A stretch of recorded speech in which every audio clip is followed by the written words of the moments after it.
How is it going, everyone? I'm your host, ZMichaels, and welcome to another episode of Nerds by Definition.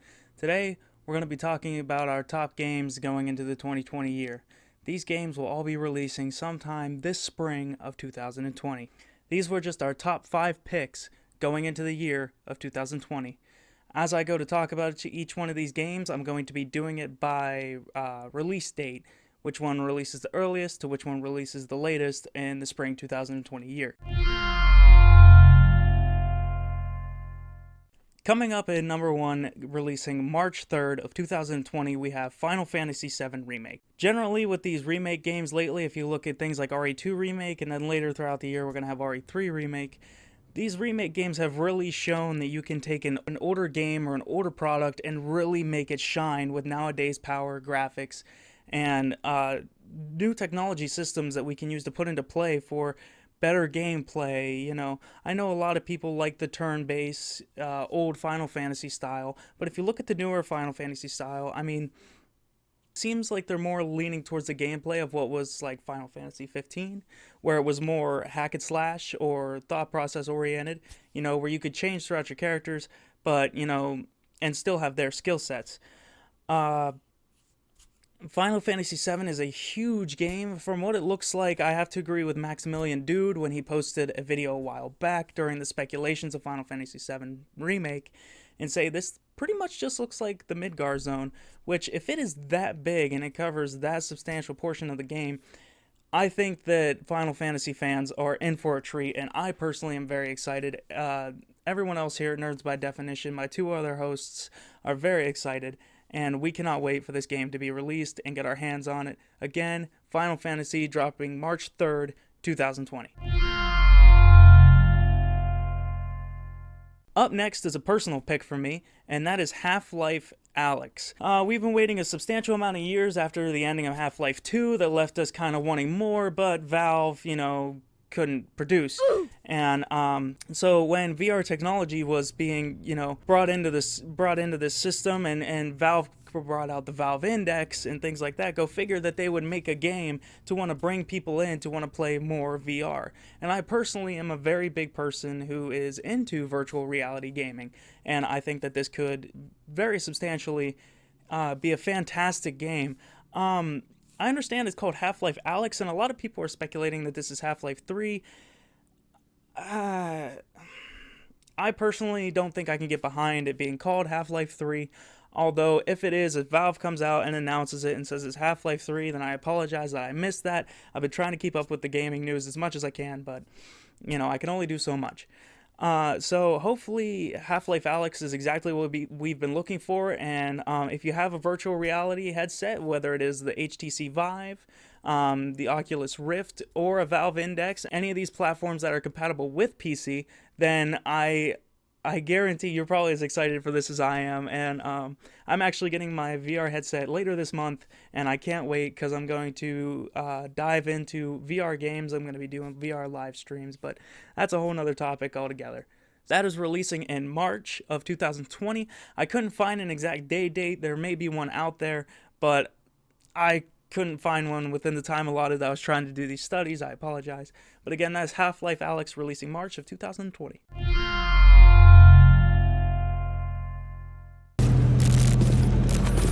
Wake the fuck up, samurai.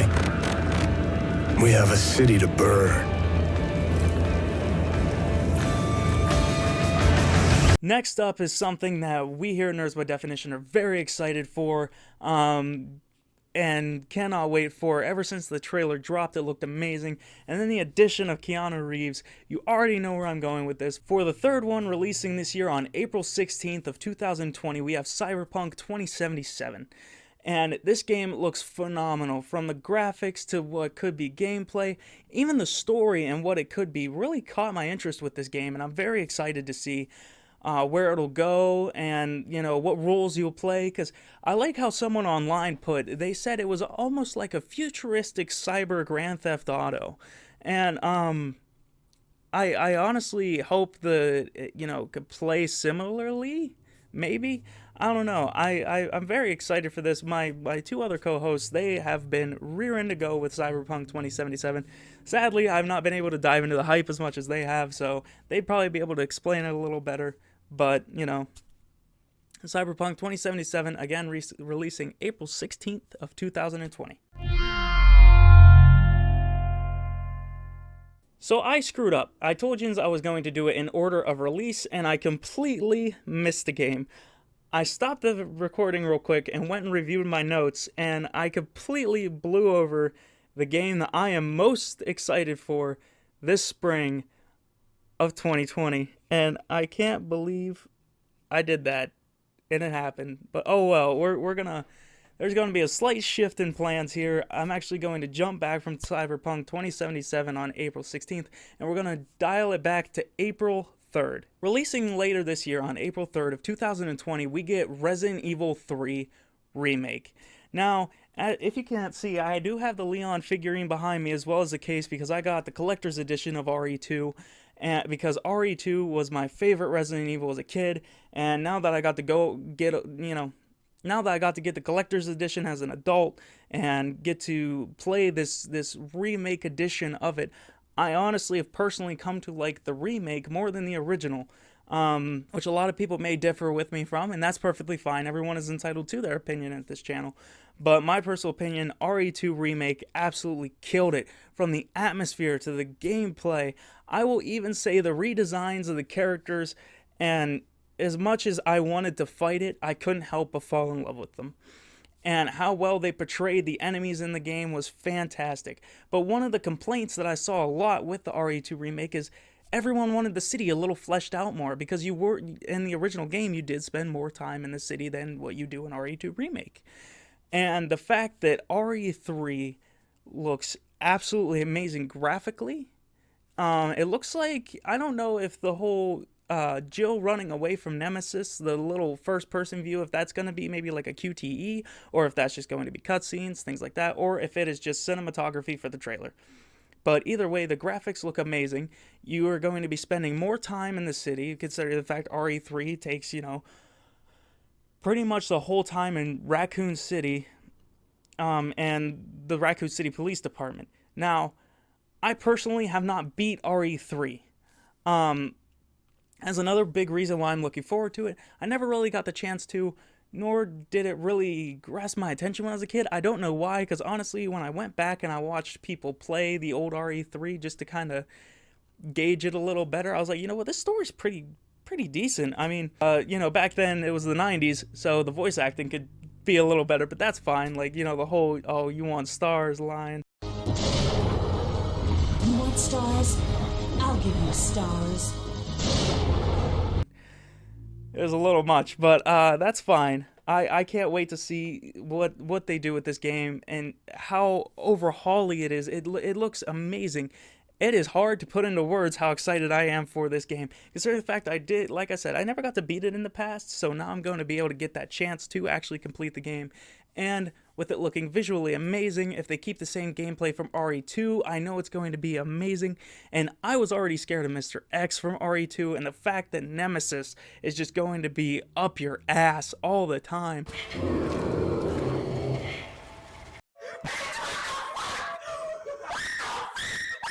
Like, I can only imagine, when I was playing RE2 on hard difficulty, I could not believe how much up my ass Mr. X was. It was actually terrifying. But if you think about it, this is a vast city now, and if they keep those same mechanics with Nemesis, because they said Nemesis is going to have more ways to track you down, that is insane, that is intense, and honestly, even the characters look amazing in this game. I am at a loss for words how excited I am for this game. It is hands down probably going to be my go-to pick for what game I am most excited for in the year 2020, and we're only in January.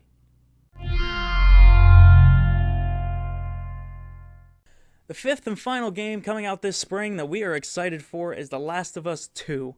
The Last of Us really left an impression on us here in Nerds by Definition. How well it brings you into the story, how in love with the characters you fall, and the choices that are made towards the end of the game that blow your mind, and what has to happen, and the enemy types were fantastic. Clickers are horrifying, and I would never want that shit to happen in real life because I'd be dead. But nevertheless, the how they are showing character development into the second game with Ellie being older, and later in the trailer it's like she finds Joel again, and so then your question's like, okay, well, where'd Joel go? Where what happened? And I'm hoping all these answers get explained, because honestly, that's how I felt when I watched the Last of Us 2 trailer. I was absolutely excited and just, gritting at the teeth, ready to just take a bite of this game and get moving. And at the same time, I had so many questions.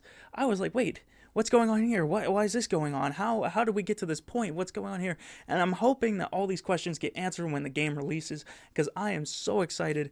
I am jumping for joy to see what kind of game this is coming into the 2020 year.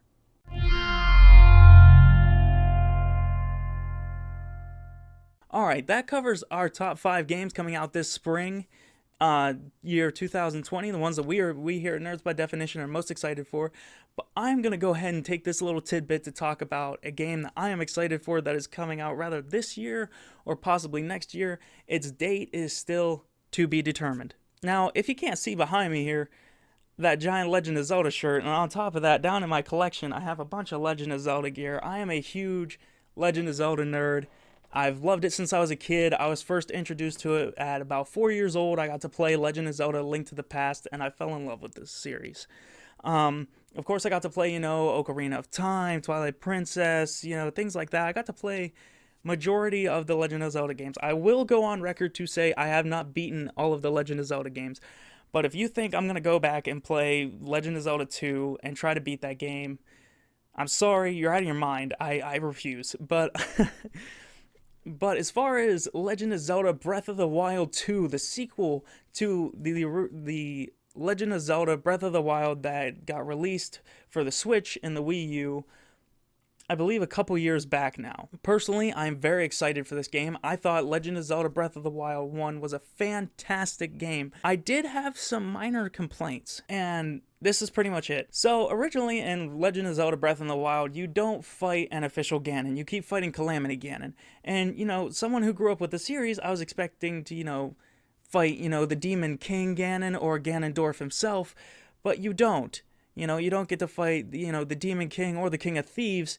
You just fight a calamity that is made of malice. And so that kind of left questions for me, because at the end, when I finally beat him, I was like, that's great, but where's Ganon? I was waiting for that big climactic, oh, here's Ganon. And it didn't happen. On top of that, besides that, I just got the stereotypical complaint that, yeah, my weapons seem to break a little too easy. Oh, that's a pretty good weapon. I just broke it. Even when I had higher leveled up weapons, they just seemed to break so quickly. That, or I was just fighting that many enemies where I did not take into consideration what I had. And I mean, it didn't even matter later, because later you get the Master Sword, and when it breaks, it just goes into your inventory and recharges, and then you can pull it out anyway. And then you got a weapon for the rest of the game. But besides that, I had a little bit of issues with, the weapons breaking quickly, but the amount of things that you can do in this game, and in Breath of the Wild 2, in the trailer, it looks like they're bringing back the Hyrule landscape that they had in the first game, which I thought was beautiful. I thought it was fleshed out. I thought it was mapped out very well.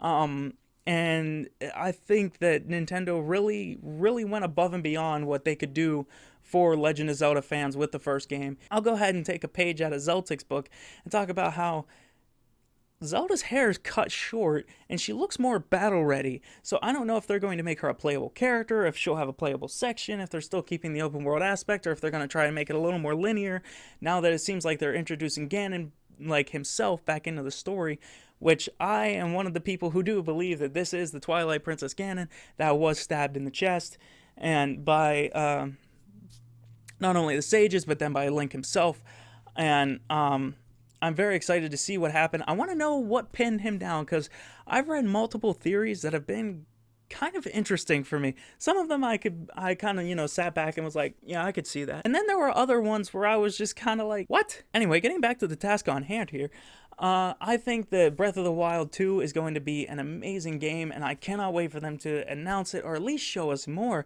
Besides this trailer, we've had so much speculations, and they pretty much dropped the bomb on Legend of Zelda fans, and then just went, whoa.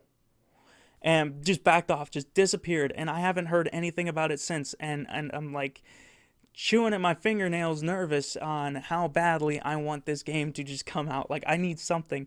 But anyway, that'll wrap up what we are excited for this spring of 2020. And I hope you guys are excited about these games too. If we missed any games that you are particularly excited for coming out this spring, please drop a comment down below on what games you are excited for and maybe why you're excited for them. We'd love to know. Thank you for watching. I've been your host, ZMichaels, and I will see you next time.